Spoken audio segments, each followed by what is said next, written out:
साल था 2005। ऑफिस में लंच टाइम का मतलब था लंबी कतारें, चेहरे पर परेशानी और ये रोज की जंग कि आज क्या खाएं। इसी माहौल में एक नौजवान इंजीनियर बैठा था, दीपिंदर गोयल, जो पंजाब के भरतपुर से निकलकर आईआईटी दिल्ली तक पहुंचे थे।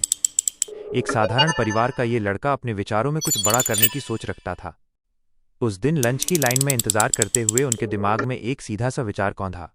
अगर खाना ऑर्डर करना इतना मुश्किल है तो क्यों न इसे आसान बना दिया जाए। शायद उस वक्त दीपिंदर को खुद भी अंदाजा नहीं था कि यही एक साधारण सोच आने वाले समय में भारत के करोड़ों लोगों की भूख मिटाने वाले साम्राज्य जोमाटो की नींव रखेगी। फूडीबे, एक छोटी शुरुआत। दीपिंदर उस समय टॉप कंसल्टिंग फर्म बेन और कंपनी में काम कर रहे थे। ऑफिस में काम तो स्मार्ट और तेज था, लेकिन लंच होते ही सारा सिस्टम थम जाता था।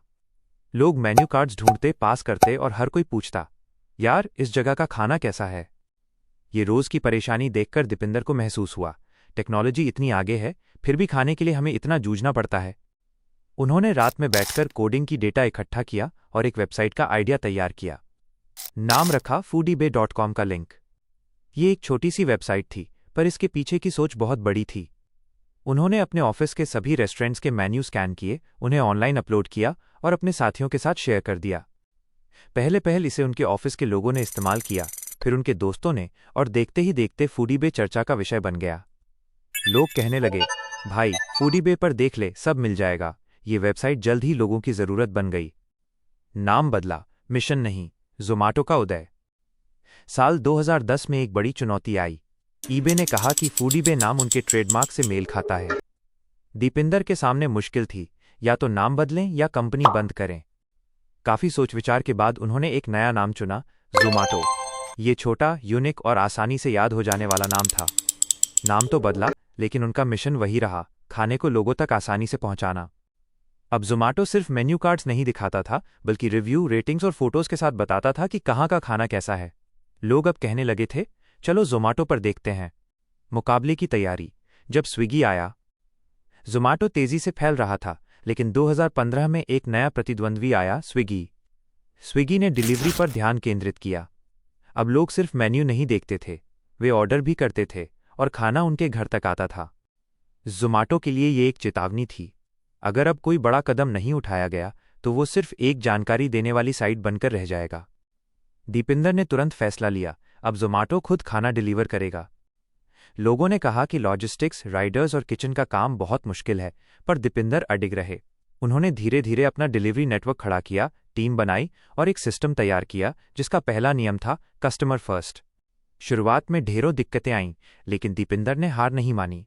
उन्होंने हर फीडबैक को गंभीरता से लिया, हर गलती को सुधारा और जल्द ही जोमाटो की डिलीवरी सर्विस भी लोगों की जुबान पर चढ़ गई। तूफान से मुकाबला, घाटा और कोविड-19। साल 2016 में एक बड़ा झटका लगा।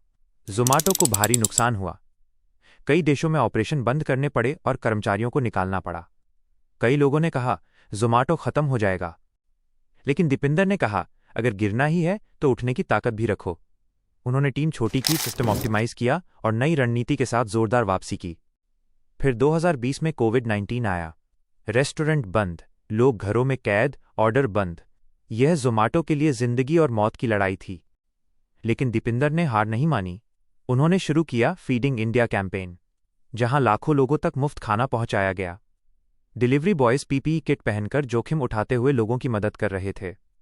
देश ने देखा कि बिजनेस सिर्फ मुनाफा कमाने के लिए नहीं, बल्कि मानवता की मदद के लिए भी हो सकता है।